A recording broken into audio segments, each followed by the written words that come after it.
할렐루야. 점심 식사 맛있게 하셨습니까? 예. 맛있게 할 시간이 별로 없어서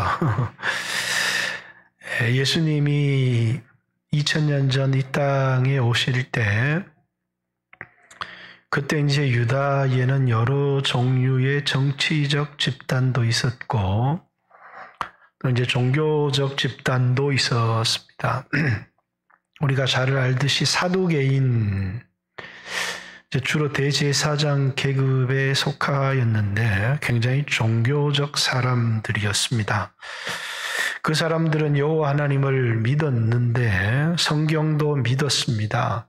창세기, 출애굽기, 레위기, 민수기, 신명기, 이 모세 오경을 토라라 이렇게 얘기하는데 그들은 모세 오경만을 하나님의 말씀이다 생각했고 모세 오경 위에 다른 모든 성경은 그들은 믿지 않았습니다. 대단히 종교적인 사람들이었기 때문에 이제 대제사장직을 주로 맡았던 사람들입니다. 그러나 그들은 부활을 믿지 않았습니다. 그들은 천사도 영도 믿지 않았습니다. 그들이 부활이 없다고 하는 중요한 이유는 이제 계대 결혼이라고 하는 형사치수제 때문에 한 여자가 형제 5과 또는 7과 결혼을 했는데 만약에 부활이 있다면 그 여자가 누구의 아내가 되겠습니까? 예수님께서는 부활 때는 이제 결혼이 없다 이렇게 말씀하셨죠. 그들은 부활을 믿지 않았습니다. 그래서 그들의 신앙의 목적은 오직 이 세상에서 잘 사는 것이었습니다. 또 다른 종교적인 집단이 바리새인들이었습니다. 이 바리새인들은 이제 모세 오경뿐만 아니라 오늘 우리가 구약에 믿고 있는 거의 모든 성경을 하나님의 말씀이라고 그들은 믿었습니다. 오늘 우리 기독교가 가지고 있는 그런 태도와 아주 흡사한 태도를 가지고 있었는데 사두개인들이 돈을 사랑하고 세상의 성공을 좋아했던 사람들이라면 이 바리새인들은 자기를 의롭다고 믿는 사람들이었습니다. 돈을 사랑하기도 했지만 자기를 의롭다고 하고 그리고 이제 이들이 제일 잘하는 것이 뭐냐면 도덕적으로 윤리적으로 잘못하는 사람들에 관한 정죄였습니다. 그들은 남을 정죄를 잘하면서도 그 말씀으로 자기를 돌아보지 않는 그런 류의 사람들이었습니다. 그 당시엔 대단히 존경을 받았고 신앙이 있는 사람들로 인정을 받았지만은 예수님이 오셔서는 화 있을진저라고 그들을 향한 예수님의 시각은 그 당시의 사두개인이나 바리새인들의 시각과는 전혀 달랐습니다. 또 이제 우리가 잘 아는 서기관들이라고 하는 성경 필사가들이요. 성경의 해석의 전문가들이었습니다. 종교적 집단 중에는 굉장히 가난한 축에 속한 사람들이었습니다.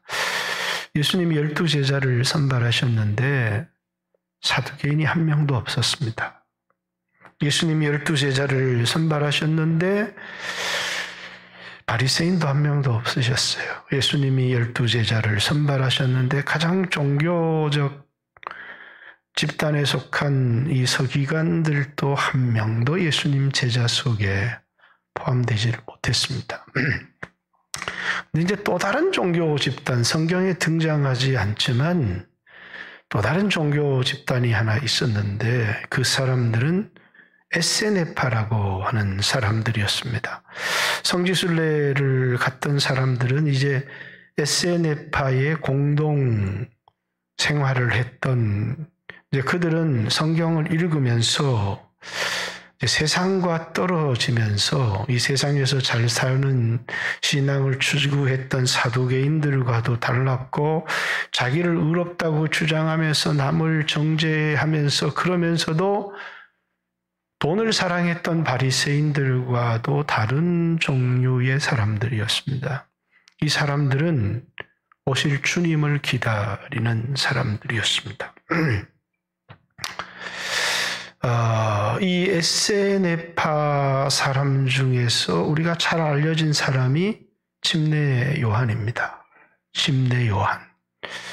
근데 침례 요한은 예수님의 제자는 아니었는데 침례 요한의 제자 중에서 우리가 이름을 알 수 없지만 침례 요한이 예수님을 보라 세상 죄를 지고 가는 하나님의 어린 양이로다 하며 증언할 때 그 중에 제자 둘이 예수님과 하룻밤을 유하고 나와서 우리가 메시아를 만났다 그랬는데 그 중에 하나가 베드로의 형제 안드레였다. 이렇게 요한복음 1장에 기록을 하고 있습니다. 그러면 최소한 안드레는 에세네파 소속의 사람이었다. 이렇게 봐도 이제 무방할 것입니다.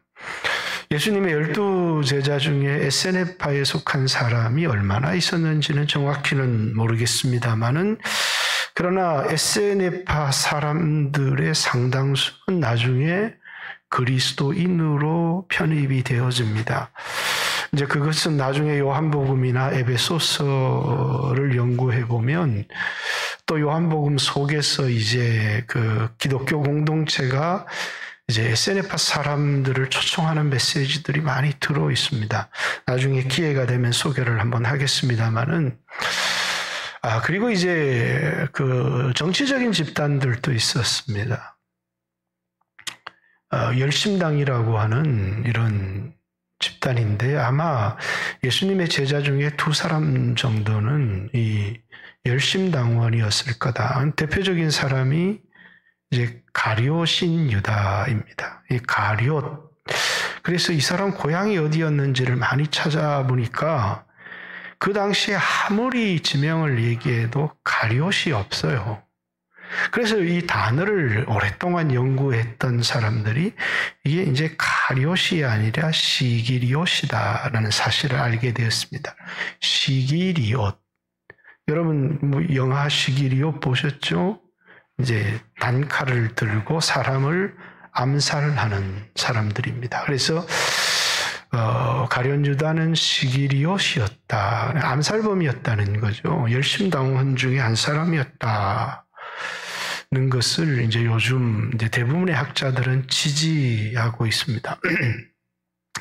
자, 예수님의 제자들 가운데 우리는 바리새인들이나 서기관들이 많이 왜 예수님의 성경 해석이 탁월했기 때문에 그들이 충분히 관심을 가질 만할 것이다라고 생각했지만 이제 그리스도인이 되는데 가장 방해가 되는 게 뭐냐면 세상을 사랑하는 것. 그러면서 부활을 믿지 않고 아주 종교적인 사람, 예수 믿어서 이 세상의 부자가 되고 잘 되는 것이 신앙의 목적이 되어져 버린 사람들은 진짜 그리스도인 되기가 굉장히 어렵다라는 것이고 또 하나는 이제 오늘날에 자기를 의롭다고 생각하는 사람들이 있습니다. 기독교를 굉장히 도덕적, 윤리적 종교로만 생각하는 바리새인들이 그러한 사람들이었는데 그들 중에 한 사람도 제자가 나오지를 못했습니다. 그런데 이제 누가복음에도 보면 어떤 사람들이 진짜 신앙을 가진 사람들이었느냐면 이제 안나라고 하는 여자 또 이제 시몬이라고 하는 이제 성전에서 기도를 하면서 메시아를 기다리고 있었던 사람들이 있었습니다.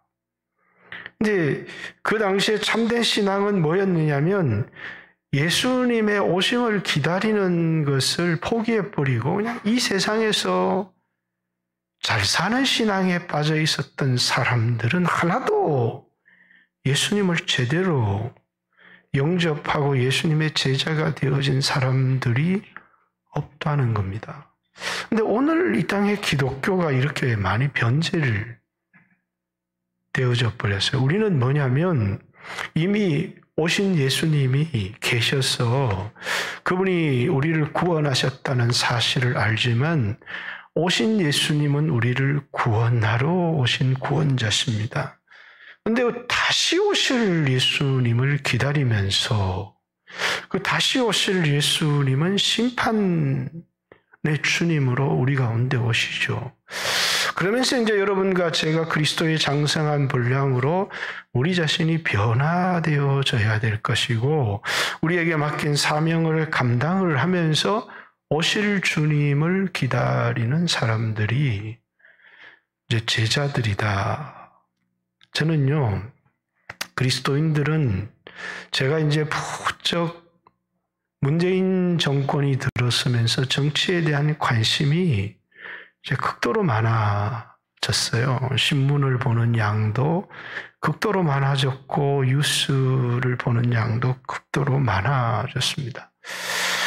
그 이전의 정권도 굉장히 도덕적으로 부패한 정권이었는데 도덕적 부패에 대하여서 그렇게 많은 관심을 가지지 않았다는 거죠. 도덕적으로 예수 믿는 사람이건 그렇지 않는 사람이건 뭐 돈 헤쳐먹고 부정을 저지르고 이런 것에 관해서 제가 그렇게 큰 관심을 보이지는 않았는데 이 좌파 정권이 들어서면서 굉장히 정치에 민감해졌고 제가 관심을 보이게 되었다.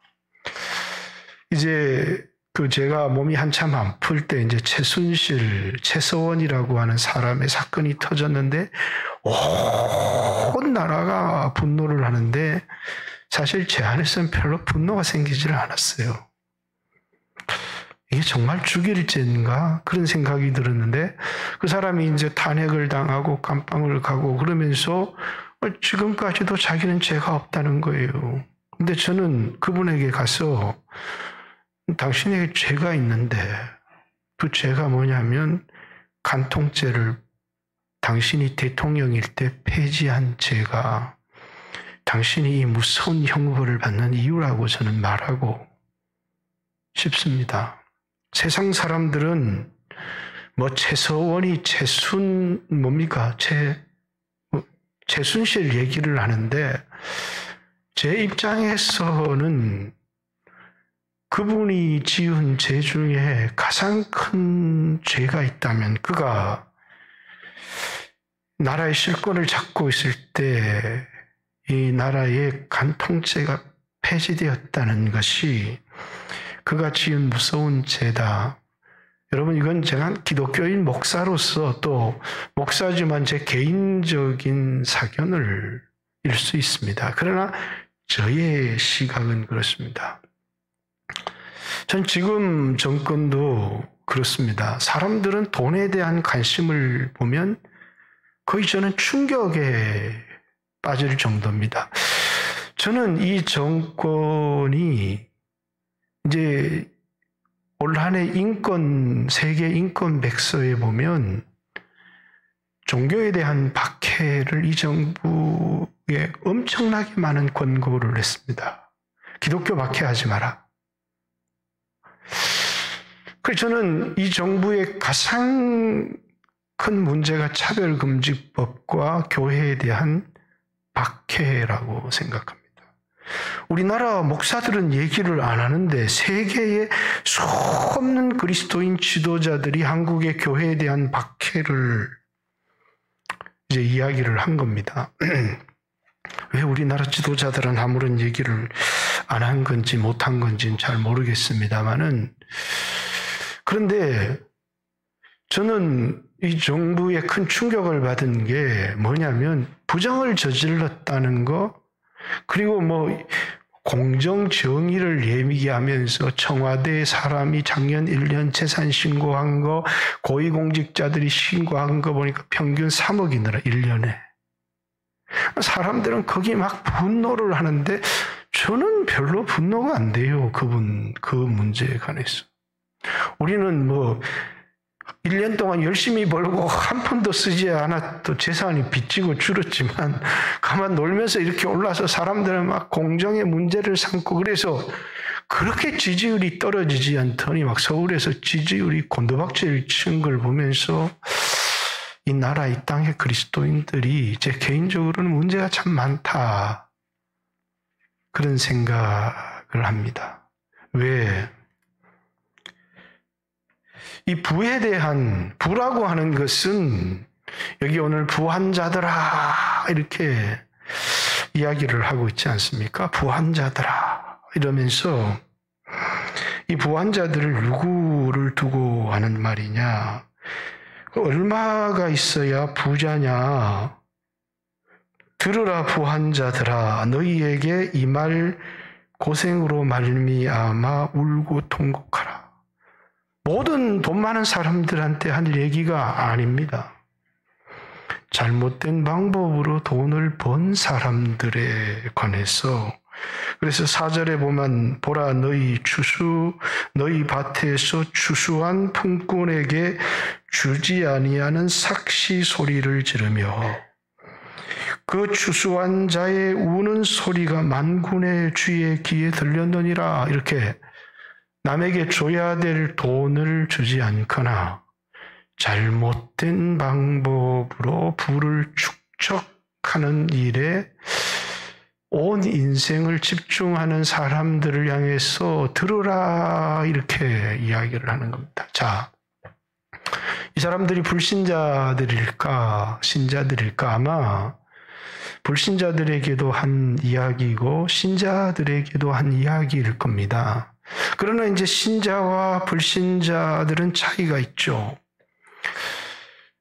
불신자들은 말씀에 대하여 아무런 관심이 없습니다. 그런 얘기를 하거나 말거나 니나 잘하셔 이러고 불신자들은 말씀에 대하여 아무런 반응을 보이지 않지만 신자들 중에서도 역시 남에게 줘야 될 물질을 떼어 먹음을 통해서 자신의 부를 축적하는 일에만 관심을 가진 사람들, 그 사람들은 말씀을 듣고 양심의 찔림을 얻고 그 사람들이 변화될 소지가 있죠. 왜?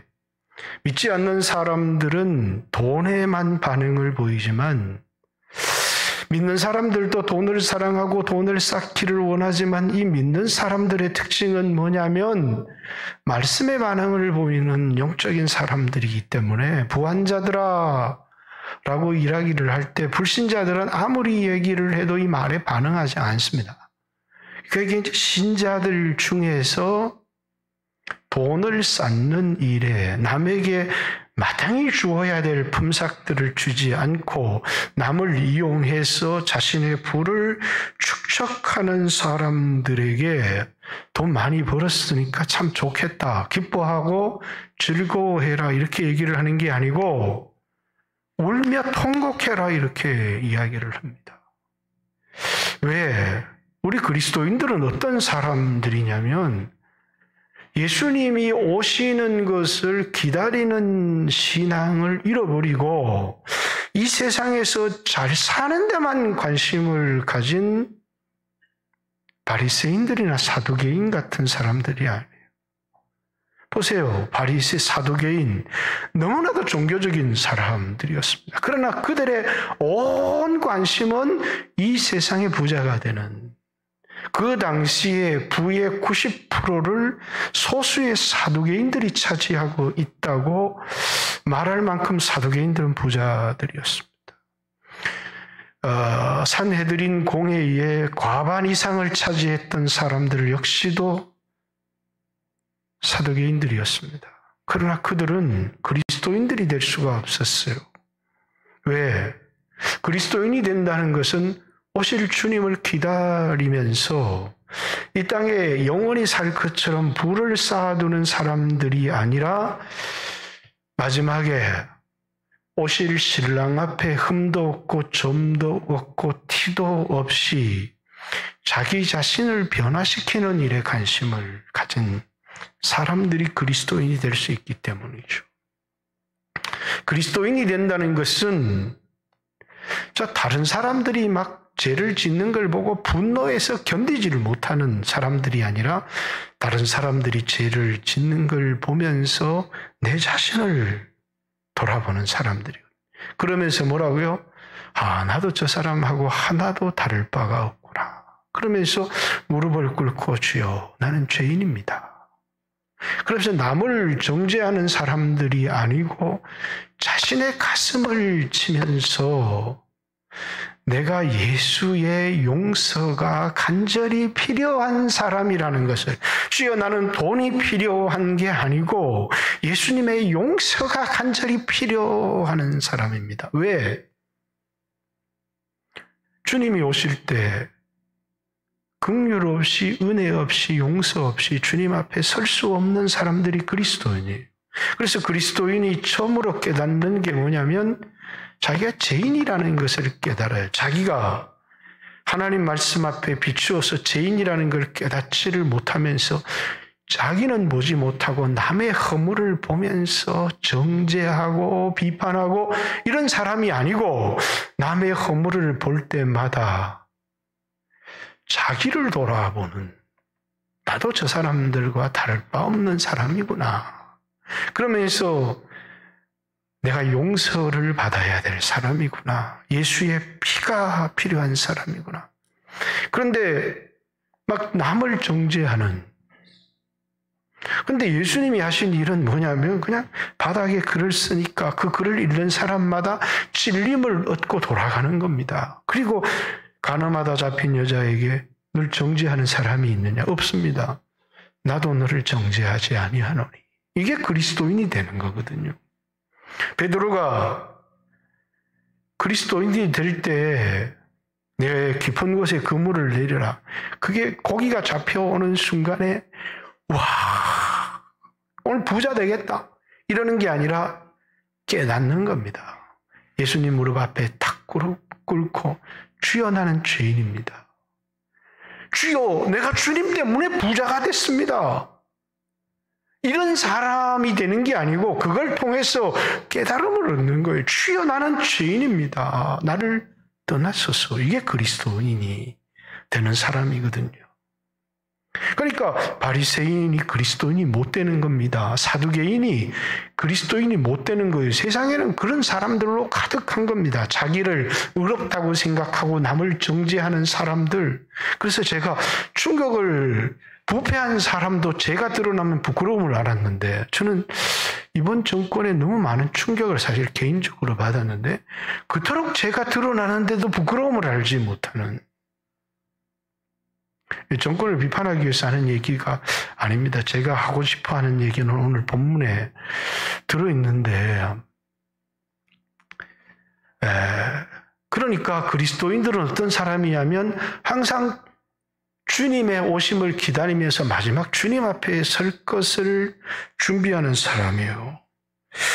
자, 부자들에게 불의한 방법으로 남의 돈을 떼먹어서 줄 것을 주지 않아서 자기의 재물을 쌓는 일에 이 세상을 사랑하고 이 세상의 부자가 되기에 온 힘을 다 쓰는 사람들에게 울고 통곡해라. 이렇게. 왜 기뻐하고 즐거워해야지 왜 울고 통곡하느냐? 너희 재물은 썩었고 너희 옷은 좀 먹었으며 너희 금과 은은 녹슬었으니, 금과 은의 가치는 녹슬지 않기 때문이에요. 그럼 여기 녹슨다는 말의 의미는 다른 뜻을 가지고 있겠죠. 이 녹이 너희에게 증거가 되며 불같이 너희 살을 먹으리라. 너희가 말세에 재물을 쌓았다. 주님이 오실 날이 가까워왔는데 쓰라고 있는 재물을 쓰지 않고 쌓아둔 죄에 대하여 주님이 묻고 있는 거거든요. 자, 너희가 말세에 재물을 쌓았다. 그게 너희들의 심각한 죄다. 그렇게 말씀하시는 거예요. 왜 이 사람들은 자꾸 재물을 쌓을까요? 그 재물을 쌓는다고 이 땅에 자기가 영원히 살까요? 그렇지 않아요. 그러나 그 재물이 자기에게 안정감을 주고 자기의 평안을 가져다 주고 그 재물이 자기에게 위로가 되어주고 든든하기 때문에. 그런데 주님은 너희가 재물 때문에 평안을 얻고 재물 때문에 안정감을 가지고 그건 마치 주님을 의지하는 삶이 아니라 성을, 재물이라는 성 안에 들어가 있는 상과 같다는 거예요.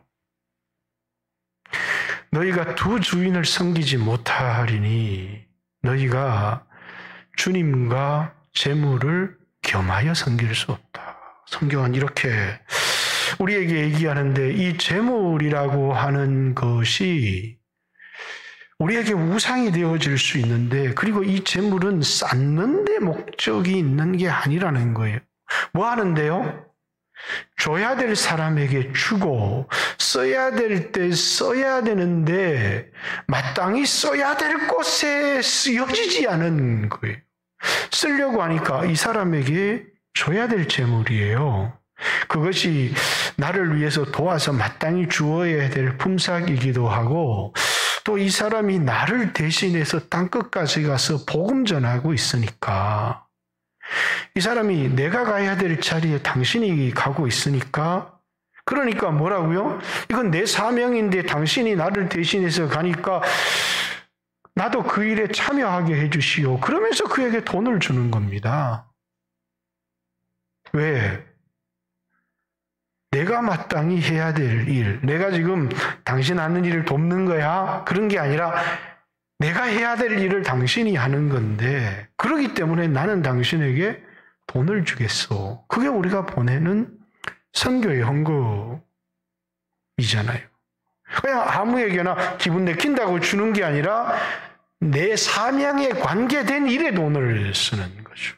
내가 마땅히 주어야 될 사람에게 그러니까 일을 했는데 돈을 안 주면 그 쌓아둔 재물은 나에게 나중에 심판을 가지고 오는 것이고 또 하나님이 나에게 준 재물을 마땅히 주어야 될 자에게 내가 주지 않은 거예요. 재물을 쌓아두는 거죠. 여러분 집에서 막 장롱에서 막 금덩어리가 막 소리를 지르고 있는지를 집에 들어가서 오늘 잘 들어보셔야 돼요. 왜? 그게 써야 될 때 써야 되는데 그 어려움이 와도 그래도 막 변하지 않는 금덩어리가 내 농에는 있다. 이렇게 생각해서 아유 든든해. 그건 든든한 게 아니에요. 그건 뭐냐면 이 세상에 살기를 원하는 사람들이 얻기를 원하는 안정감이에요. 안정감. 우리 그 주님을 의지하지 못하는 사람들에게 주어진 우상이죠. 그러니까 너희가 남의 것을 뺏어서 재물을 쌓고 있고 그 재물이 왜 자꾸 썩어 들어가고 있느냐면 써야 될 곳에 쓰지 않으니까 썩는다라고 하는 거예요. 그래서 재물이 썩고 있다. 옷이 좀 먹고 있다. 금과 은이 녹슬고 있다. 그리고 그것이 나중에 나를 불같이 내 살을 먹을 것이다. 이렇게. 그것이 나에게 기쁨을 가져다 줄 것이 아니라 내 쌓아둔 그 재물 때문에 내가 나중에 엄한 심판을 받게 될 것이라고 하는 이야기를 하고 있으니 얼마나 세상 사람들과는 다른 시각이에요. 아유, 집사님 그래 많이 힘들겠어. 그러면서 돌아서서 나는 괜찮지. 나는 가진 게 있으니 든든하잖아. 무엇 때문에 평안을 얻는 겁니까? 써야 될 곳에 쓰여지지 않는 재물이 소리를 지르고 있고 그 재물이 왜냐하면 우리를 복음을 위해 써주세요. 또 수고한 마땅한 사람에게 이것이 쓰여질 수 있도록 나눠주세요. 그런데 그걸 쌓아둔 겁니다. 썩어지도록. 그래서 우리는 이 썩어지나? 그런데 썩어져요. 왜? 내가 써야 될 건데 쌓아두었다고 해서 이것이 영원히 쌓여 있는 게 아니라 시간은 똑딱똑딱똑딱 하면서 그게 내 것이 아니거든. 하나님이 내게 쓰라고 맡기신 건데 하나님 뜻대로 써라. 수고한 사람들에게 와서 좀 월급이 밀렸습니다. 주세요 하기 전에 먼저 가서 줘야 될 건데 1년이 공사비가 밀려 있는데 주지 않고 월급이 밀려 있는데 없어서 못 주면 미안하다, 이렇게 어렵다, 이렇게 말할 수 있지만, 아니, 회사는 망했는데 기업가는 살아남잖아요. 혼자 쌓아둔 돈 때문에. 근데 그게 그 사람한테는 복이냐? 아니라는 거예요. 반드시 그가 쌓아둔 재물 때문에 이 땅의 짧은 시간은 배불리 먹을 수 있을지 모르지만 주님이 오실 때 그 심판을 견딜 수가 없다는 거예요. 그러니까 그리스도인들은 뭐 하는 사람이냐면 사두개인들처럼 예수 믿어서 복을 받아서 이 세상에 잘 살기를 원하는 사람은 참된 그리스도인의 삶을 살아갈 수가 없어요. 그런 사람들은 반드시 쌓게 돼 있거든요. 근데 그리스도인들은 주님의 오심을 기다리는 거예요. 에세네파 사람들은 세상과 떨어져서 주님을 기다리면서 경건한 삶을 실천하는 거예요. 그들의 신앙의 핵심은 뭐라고요? 기다리는 거예요. 오실 주님, 심판의 주님을 기다리고 있는 거죠. 그리스도인 신앙의 핵심이 뭐냐면 다시 오실 주님을 기다리면서 마지막 그 주님 앞에 잘했다, 충성된 종아라고 하는 평가.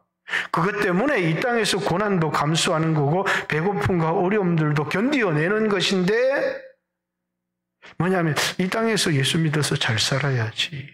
그러면서 재물을 쌓기 시작하는 거예요. 이게 뭐냐면 우리의 신앙이 자꾸 사두개인처럼 흘러가고 그리고 마치 내가 대단히 신앙이 좋은 사람인 것처럼 하지만 돈을 사랑하며 남을 정죄하면서 바리새 신앙으로 흘러가면 이것은 참다운 그리스도인의 신앙과는 전혀 다르게 변질되어져 간다는 겁니다. 4절 보라, 너희 밭에서 추수한 품꾼에게 주지 않은 삭시 소리를 지르며 그 추수한 자의 우는 소리가 만군의 주의 귀에 들렸느니라. 그렇죠? 우리는 이 세상의 모든 일을 자기들이 가진 가치관에 따라서 정치도 평가하고 세상에 되어지는 일들도 평가합니다. 목사이기 때문에 저는 말씀으로 노무현 대통령 참 좋아합니다. 근데 그에게도 하나님이 보실 때 무서운 죄가 있었던 거예요. 김선일이 사건이라고 개인적으로 생각합니다. 그러니까 우리는 율법이라고 하는 이 법을 그리스도인들이 엄중하게 생각을 해. 이게 하나님 나라의 법이거든요. 근데 우리는 이 율법을 엄중하게 생각하지 않습니다. 마지막 주님 앞에 섰을 때 내가 하나님 백성으로 부끄러움이 없어야 되거든요. 그런데 제가 이제 여러분들에게 5분 기도 이럴 때도 얘기를 했습니다만 세상 사람들은 성공을 소유라고 생각합니다. 그것을 에릭 푸놈은 소유형 인간 이렇게 얘기했습니다. 소유형 인간의 특징은 뭡니까? 많이 소유하는 것을 잘 산다고 얘기를 합니다. 부자는 돈을 많이 가진 사람, 권력을 많이 가진 사람, 지식을 많이 가진 사람, 높은 소셜 포지션을 가진 사람, 이런 사람들 부자 이렇게 얘기를 하는 거죠. 그거는 이 세상의 가치관이 우리에게 주는 잘 산다는 것, 부자의 개념이죠. 잘 산다는 겁니다. 부자라는 거에 많이 가졌다는 거예요. 그러나 영적인 사람들에게 있어서 잘 산다는 것은 많이 가졌다는 의미가 전혀 아니에요. 우리는 존재형 인간. 주님이 오실 때 내가 뭡니까? 얼만큼 그리스도의 장성한 분량까지 성장했느냐가 우리에게 중요한 기준이 되어지는 거죠. 우리에게 맡긴 사명을 제대로 감당했고 내가 주어야 될 사람에게 주었고 내가 섬겨야 될 사람들을 마땅히 섬겼는가라고 하는 것이 우리에게 가장 중요한 기준이지 얼마나 많이 가졌느냐. 근데 수없는 그리스도인들이 그 시각에 물들어 있다는 거예요. 저 사람 정말 부자야. 아빠 저 사람 어마어마하게 부자야. 뭐가 돈 많아. 돈 많은 게 잘 사. 얘야 돈을 많은 게 잘 사는 게 아니야. 그리고 뭡니까? 그 많은 돈을 쌓아서 자식에게 물려준. 그건 하나님이 나한테 주신 거요. 내가 쓰라고, 다른 내게 맡긴 사명을 감당하라고 내 자식한테는 하나님이 또 내 자식한테 주겠죠. 그에게 맡길 사명을 주고 그가 먹을 것도 주고 그가 쓸 것도 하나님이 주시겠죠. 이게 그리스도인들의 생각인데 쌓아서 호주로 이민 가자. 거기는 상속세도 없다. 왜? 그게 잘 사는 거라고 생각하는 어리석은 생각에 빠져 있다는 거예요. 여러분, 청교도들은 자기의 돈이 너무 많이 쌓이지 않도록 몇 년에 한 번씩 자기의 재산을 정리했습니다. 그리고 일정의 수입만을 남겨두고, 그리고 재산은 절대로 자식들에게 증여하거나 상속하지 않았습니다. 마지막 죽을 때 자기 재산의 전부를 하나님께 드렸어요. 그게 청교도들의 전통이었습니다. 왜? 그들의 신앙은 주님을 기다리는 신앙이었기 때문이고, 그들에게 잘 산다는 개념은 많이 가졌다는 개념과는 전혀 달랐기 때문이에요. 만약에 오늘 세상에 이 설교가 울려 퍼진다, 그러면 세상은 이 말을 듣고 비웃을 것입니다. 웃기는 소리 하고 있다. 그렇죠. 그러나 오늘 여러분과 저는 이 말씀 앞에 우리의 삶을 내가 제대로 살고 있는지를 돌아봐야 합니다. 오늘 시간이 왜 이렇게 지났지? 3시 6분. 5절만 빨리 보고 마치겠습니다. 너희가 땅에서 사치하고 방종하며 사륙의 날 너희 마음을 살찌게 하였도다. 이렇게 얘기합니다. 너희 마음을 살찌게 했다. 어느 날요? 사륙의 날, 심판의 날, 주님이 오시는 날이죠. 여러분, 돼지 머리 사러 가본 적이 있습니까?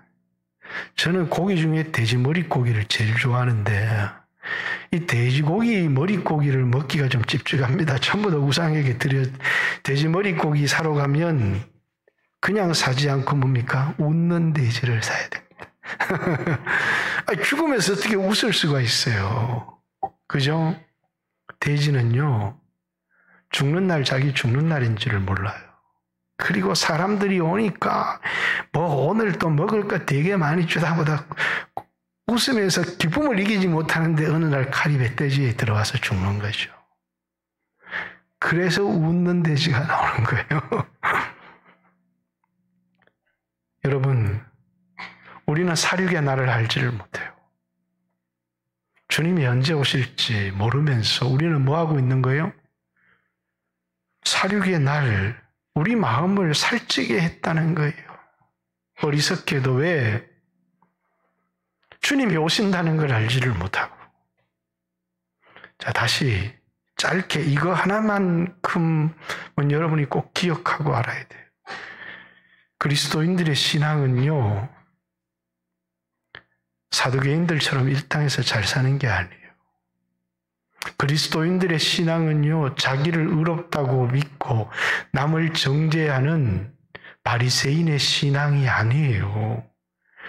종교는 윤리적인 것을 포함하고 있지만 윤리적인 것을 전부라고 생각하기 때문에 한국의 그리스도인들이 비윤리적인 것에 관해서 너무 비판해요. 그러면 예수 믿을 사람, 여러분 윤리적인가요?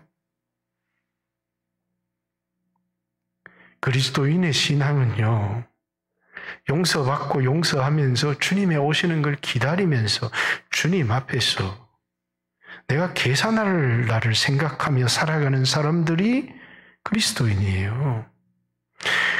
그날을 생각하기에 내가 다른 사람에게 주여, 주님이 나에게 베풀 긍휼을 기대하며 다른 사람을 긍휼히 여기는 겁니다. 그 주님의 긍휼을 기대하지 않는 사람은 뭡니까? 절대로 긍휼히 여기지 않아요. 마태복음 18장에 보니까 1만 달란트를 탕감을 받았는데 500데나리온 빚진 자를 용서하지를 못합니다. 왜? 은혜를 망각해버렸기 때문에. 그걸 실천하며 살 때 주님이 다시 오실 때 뭡니까? 내가 허물이 없습니까? 수없이 허물이 있지만 주님이 뭡니까? 우리의 허물을 전혀 보지 않으시겠다는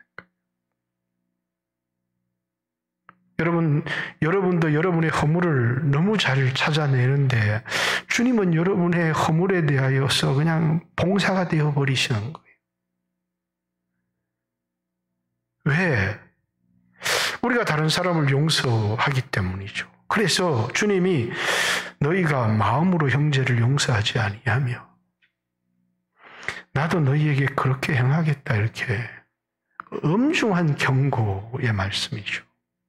은혜 받은 것을 생각하고 은혜를 베푸는 은혜의 통로가 되는 삶이 그리스도인의 삶이지, 은혜는 받았는데 흘려보낼 줄 모르는 은혜를 받았다. 그건 주님이 오실 때 우리에게 심각한 문제를 유발하는 것이죠. 주님에게 물질을 주세요 해서 물질을 받았는데 흘러보내지 않는 물질을 받았다. 그건 그 사람이 심판의 날에 자신의 마음을 살찌우고 있는 거다.